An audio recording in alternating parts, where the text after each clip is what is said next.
All right, let's set the scene. Picture this. You're at the city gate of a town in ancient Israel. It's dusty, it's sun-baked, and it's buzzing with people. See, this isn't just a gate. It's the town square, it's the courtroom, it's where everything happens.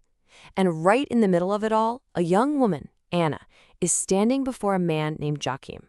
A crowd's gathered because a very serious, very public ritual is about to hit its climax. And then you hear it, her voice, ringing out clear and strong for everyone to hear. That's Anna, the young widow, making this incredibly powerful declaration. She's just done something pretty shocking in front of all the town elders, but this isn't just some random outburst of anger. No, this is a formal, legal ceremony.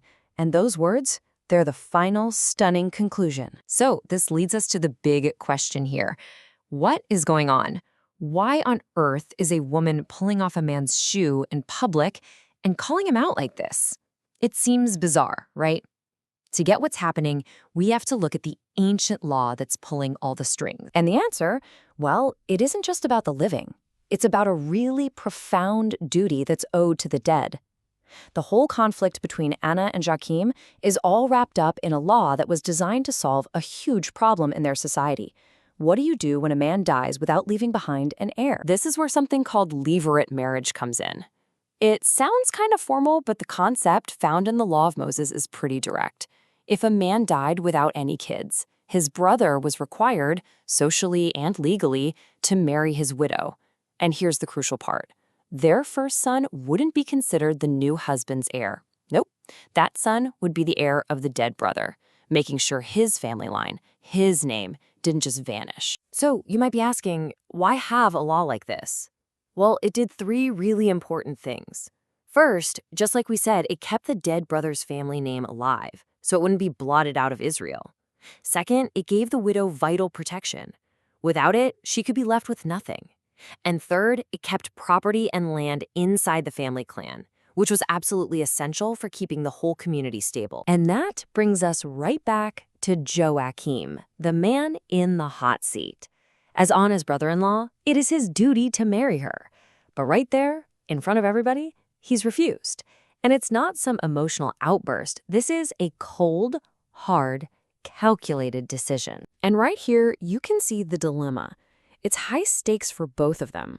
For Anna, his refusal is totally devastating. It means no heir for her late husband and, frankly, no financial security for her. But for Joachim, the math looks different. He's already got his own wife, his own kids to think about. And this is Joachim's reasoning, spoken right to the elders. He says, I will not take her. Why? Because if I take her inheritance, I will ruin my own.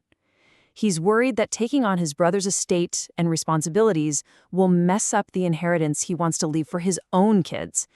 It's a practical decision, even if it feels a little self-serving. So he says no.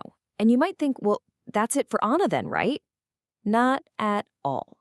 The very same law that gave him the duty also gave the widow a powerful option if he refused. And that right comes to life in a formal ceremony known as haliza. This ritual is the halaza, which means removal, and it follows a very specific script. First, the accusation. Anna goes before the elders and states her case. Then comes the main event. She kneels down and removes his right sandal. This is pure symbolism. It shows he's given up his right and his responsibility to the family. Then she spits on the ground in front of him, a powerful gesture of contempt.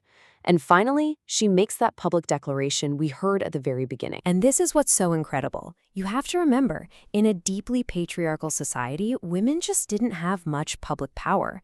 But this ritual, it gave a childless widow the legal right to haul a man before a court, hold him accountable in public, and secure her own freedom to marry someone else, all while putting the shame for the failure squarely on his shoulders. So the ceremony is done. It's over. Anna is released from her obligation and is free to move on. But for Joachim, the consequences are really just beginning. His refusal and this ritual are about to give him and his entire family a new name, a permanent one. Then, with the full authority of the community behind him, the town elder pronounces the final sentence. And this isn't just some mean nickname, it's an official title of shame that will mark his entire family from this day on. He is now and will always be known as the man from the house of the barefoot one. So the punishment here wasn't a fine. It wasn't physical. It was permanent social stigma. And in a culture where your family's honor and your public reputation were absolutely everything, being publicly branded as the guy who failed his duty, that was a devastating sentence.